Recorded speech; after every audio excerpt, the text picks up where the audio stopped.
In a quiet garden, where trees were swaying gently and birds were chirping, a wise man was sitting on a wooden bench, contemplating the nature around him.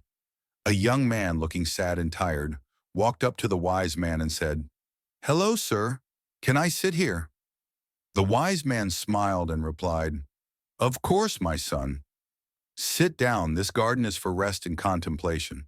The young man sat beside him, looked at the ground, and then spoke in a low voice. "I feel sad and lost. I don't see any meaning in what I'm doing in my life."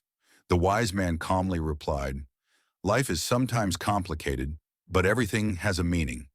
"What makes you feel so sad?" The young man said, "I'm a university student, but I feel like I'm not succeeding at anything. Every time I try, I feel like I'm failing."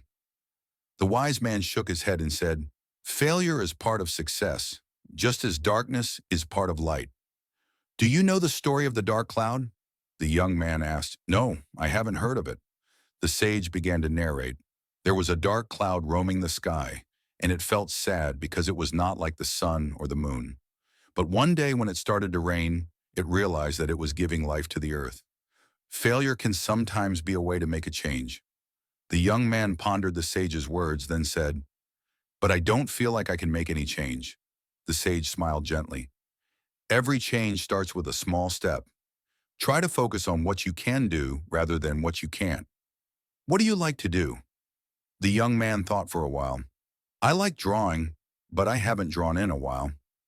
The sage responded enthusiastically to his talk. "Why don't you start drawing again? Maybe it will help you express your feelings and bring you back your inspiration." The young man sighed and began to feel some hope. "Maybe you're right. I'll try it."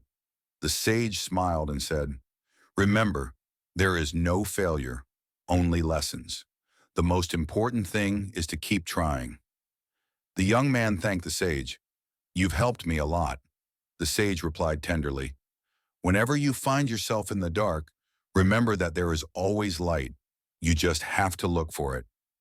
The young man prepared to leave with hope in his heart and left the garden with a smile, while the wise man continued to contemplate the nature around him.